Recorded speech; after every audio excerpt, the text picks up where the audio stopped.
आज का स्वाध्याय शुरू करते हैं। उपासना समर्पण योग अध्याय 12 ऑडियो 16। आत्मा परमात्मा का मिलन संयोग। स्वाध्याय शुरू करने से पहले हम गुरु तत्व और दिव्य शक्तियों का आवाहन कर लेते हैं ताकि हम इस स्वाध्याय को समझ पाए और अच्छे से अपने जीवन में उतार पाए। गुरुर ब्रह्मा गुरुर्विष्णु गुरुरेवो महेश्वरा गुरुर साक्षात् परब्रह्मा तस्मै श्री गुरवे नमः।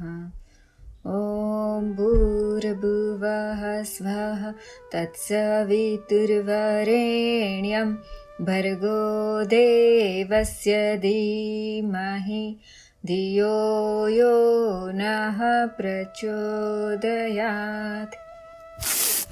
आइए स्वाध्याय शुरू करते हैं।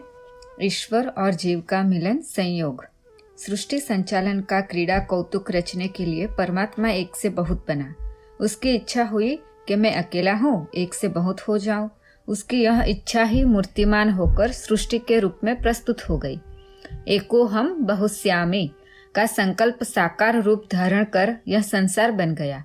निर्माण होने के बाद उसका लक्ष्य और कार्यक्रम निर्धारित होना था। सो इस प्रकार हुआ कि बहुत भागों में विभक्त हुए ब्रह्म विभाग पुनः एकता की ओर चले। अणु रूप में बिखरा हुआ जीवन पुनः विभु बना। बादल से छोड़ी हुई बूंदे अलग अलग बरसे, भले ही पर वे एकत्रित होकर पुनः समुद्र की रचना के लिए गतिशील भी बनी रहे। आत्माएं अलग अलग दिखते हुए भी उनकी गतिविधि पुनः इस अलगाव को मिटाकर एकता की ओर उन्मुख रहे। यही सृष्टि का लक्ष्य और कार्यक्रम बन गया। इस तथ्य के आधार पर जड़ चेतन सृष्टि की विविध विधि गतिविधियां चलती रहती है। गुरुदेव यहाँ कहते हैं कि इस सृष्टि की रचना कैसे हुई। जैसे हमने आगे सुना था कि जब परमात्मा को इच्छा हुई कि हम एक से बहुत हो जाए तो पूरा संसार बन गया। फिर जैसे ही संसार बना तो उसके लिए नीति नियम बन गए। लाइक उसका एक जैसे ही उसका निर्माण हुआ तो उसका एक लक्ष्य भी होना चाहिए, उसका कार्यक्रम भी निर्धारित होना चाहिए, है ना। जैसे अगर हमने सोचा कि हम कोई फंक्शन करने वाले हैं, बर्थडे पार्टी करेंगे या फिर एनिवर्सरी मनाएंगे या फिर शादी करेंगे, तो उसका एक निर्धारित कार्यक्रम होता है कि सुबह ये होगा, शाम को ये होगा, दोपहर को ये होगा, हम ऐसे कपड़े पहनेंगे, इस तरह से खाना खिलाएंगे, है ना। एक हम कार्यक्रम बना लेते हैं किसी भी एक अगर चीज को अगर हमें मनाना है, पार्टी बर्थडे वगैरह। तो वैसे ही जब ये संसार का निर्माण हो गया तो फिर एक कार्यक्रम बन गया कि अब ये संसार कैसे चलेगा, उसका लक्ष्य क्या होगा, उसको क्या करना होगा। तो एक उदाहरण से गुरुदेव समझाते हैं कि अगर आप हम देखते हैं कि बादलों में लाइक बादल से जब बारिश आती है तो वो बूंद बूंद बन के अलग अलग जगह पे गिरती है, लेकिन अंत में सारी बूंदें फिर वापस समुद्र में मिल जाती है और वापस अपने पास आकाश में बादलों के पास चली जाती है। वैसे ही हम अलग तो हो गए परमात्मा से, बूंद बूंद एक एक आत्मा एक एक बूंद है ना। परमात्मा से अलग होकर हम बूंद तो बन गए, लेकिन हमारा लक्ष्य यही है कि वापस हम जाकर उनसे मिल जाए, कैसे भी करके। आगे पढ़ते हैं। बिछुड़ने की क्रिया के साथ इस सृष्टि की रचना तो हुई है, पर आगे का कार्यक्रम मिलन और एकता पर आधारित है।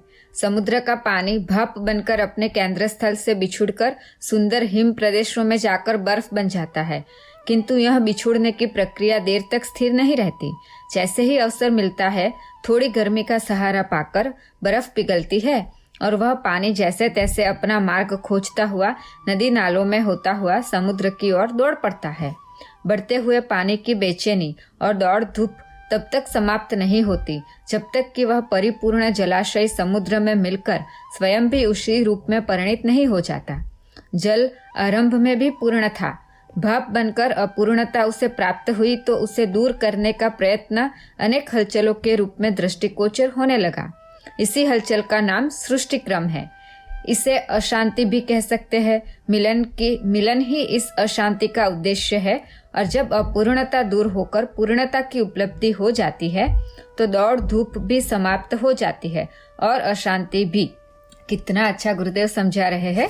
वो कहते हैं कि जैसे ही समुद्र का पानी है, वो भाप बनकर अपने केंद्र स्थल से बिछुड़कर सुंदर हिम प्रदेश में जाकर बर्फ बन जाता है। तो समुद्र का पानी जब भाप बनकर बादलों के पास जाता है, फिर उसको पता नहीं है कि वो कहाँ गिरेगा। वो किसी घर पे गिरेगा, किसी हिम पे गिरेगा, वो बर्फ बनेगा, वो जो भी बनेगा, वो निकला है समुद्र से भाप बनकर। समुद्र से अलग होकर वो कहीं और सृष्टि में, संसार में, इतने बड़े संसार में कहीं भी गिर सकता है ना। वो बर्फ भी बन सकता है। लेकिन जैसे ही वापस थोड़ी गर्मी मिलेगी तो वापस वो भाप बनकर और पानी बनकर नदी नालों में बस नदी के साथ जुड़ जाएगी वो बूंद। फिर वो घूमती फिरती यहाँ से वहां से यहाँ चलती चलती सीधा वापस जब तक समुद्र में नहीं मिलेगी तब तक उसकी जर्नी चालू रहेगी।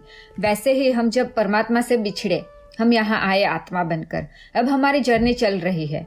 हम बहुत सारी जगहों से गुजरेंगे, बहुत सारी परिस्थितियों से गुजरेंगे, बहुत सारे लोगों से मिलेंगे, सृष्टि में बहुत सारी नई नई जगह को देखेंगे, बस भटकते रहेंगे, घूमते रहेंगे। लेकिन ये जो हमारा जो ये चलना है, हमारा जो ये आगे बढ़ अलग अलग चीजों से जो हम खुशी महसूस करते हैं, वो सब हम करते रहेंगे, ढूंढते रहेंगे कि कब शांति मिलेगी, है ना।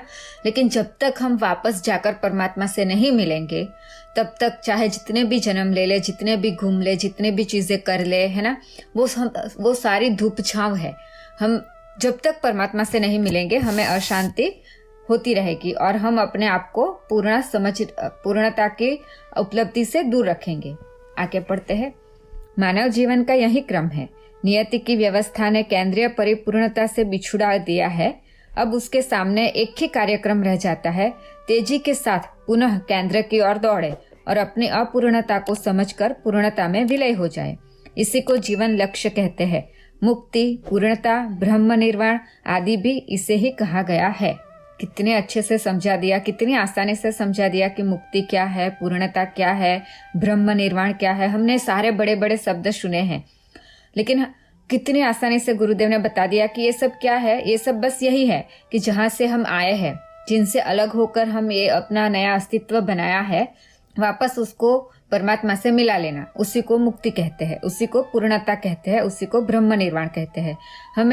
हमारा जो कार्यक्रम है ना जीवन जीने का, वो यही है कि हम वापस दौड़ लगा के अपने परमात्मा से मिल जाए। आगे पढ़ते हैं। बिछुड़ने की कष्टकर प्रक्रिया इसलिए चली कि जीव मिलन के आनंद का आस्वादन कर सके। माता अपने शरीर का रक्त मांस एकत्रित करके पेट में एक नन्हे शिशु की रचना करती है। जब तक वह शिशु रक्त मांस के रूप में था या भ्रूण बन रहा था, तब तक उसमें कोई विशेष आकर्षण न था। पर जब वह गर्भ परिपक्व होकर शरीर से बाहर निकल गया, बिछुड़ गया और माँ माँ कहकर पुनः अपनी माँ की गोद में आने के लिए विलाप करने लगा, तो प्रेम भावना की लहरें उठने लगी। माता उस बच्चे को छाती से लगा लेती है और उसके साथ मिलन का असीम आनंद और प्रेम अनुभव करती है। बच्चों को भी माँ के बिना चैन नहीं पड़ता। बिछुड़ ने मिलने की प्रेरणा दी और जैसे ही उसका प्रयत्न आरंभ हुआ कि प्रेम बरसने लगा। यही बात मेरे दिमाग में भी आ रही थी। हम यही सोच रहे थे कि अगर वापस परमात्मा से ही मिलना था तो फिर हमें अलग किया ही क्यों, हमें इतनी सारी झंझटों में डाला ही क्यों। ये कितना अभी अगर हम देखें ना तो कुछ समझ नहीं आता, अच्छा क्या है, बुरा क्या है, करना क्या है, क्या नहीं करना है। इतने सारे नीति नियम बनाए हैं, हर वक्त मन दूसरी तरफ ही भागता है। जो नहीं करने को लिखा है वो करने को मन करता है, जो करने को कहा है वो करने को मन नहीं करता। तो कई बार हमें भी ऐसा लगता है कि अगर वापस उन्हीं से मिलना था तो अलग किया ही क्यों, साथ में ही रख लेते। तो गुरुदेव ने कितने अच्छे से समझा दिया आगे जब हमने पढ़ा अभी कि जब एक माँ एक बच्चे को जन्म देती है और उसको रक्त मांस एकत्रित करके पेट में कितने दिन रखती है ना, लेकिन जब तक वो पेट में है, वो भ्रूण है, हमें उसका अनुभव नहीं होता, हम उसकी खुशी का, उसका मिलन का आनंद नहीं पा सकते हैं। तो वो आनंद को महसूस करवाने के लिए भगवान ने पहले अलग किया, फिर वो फीलिंग्स आई प्रेम की, उनसे मिलने की, बिछुड़ने का दुख हुआ। तो जब हम वापस मिलेंगे उनसे और वो जो आनंद की अनुभूति होगी ना, वो जब तक बिछड़ेंगे नहीं होगी नहीं। तो कितने अच्छे एग्जाम्पल से गुरुदेव ने समझाया कि हम अलग, भगवान ने हमें अलग इसीलिए किया कि हम वापस जब उनसे मिले और मिलने की जो प्रक्रिया है और जो मिलने का रास्ता है उसमें जो अनुभव होते हैं और मिलने के बाद जो आनंद आता है ना, वो हम तभी महसूस कर सकते हैं जब हम अलग होते हैं। कितने अच्छे से समझाते हैं शिशु का उदाहरण लेके माँ और बच्चे का प्रेम देखेंगे। जब बच्चा हाथ में पहली बार आता है ना, तो कितनी प्यारी फीलिंग्स होती है जब बच्चे को पहली बार हम देखते हैं, उसको गोदी में लेते हैं। जब तक वो टमी में था वो फीलिंग्स नहीं थी। वो फीलिंग्स तभी आई जब हमें उनको हाथ में लिया, बच्चे को जब उनको गले लगाया, जब उनके साथ हम बड़े होने लगे, उनके साथ हम खेलने लगे। तो वो आनंद के लिए हमें परमात्मा ने अलग किया, और जब हम वापस उनसे मिल जाएंगे तो वही खुशी होगी जो हम बच्चे के साथ फील करते हैं। आगे पढ़ते हैं।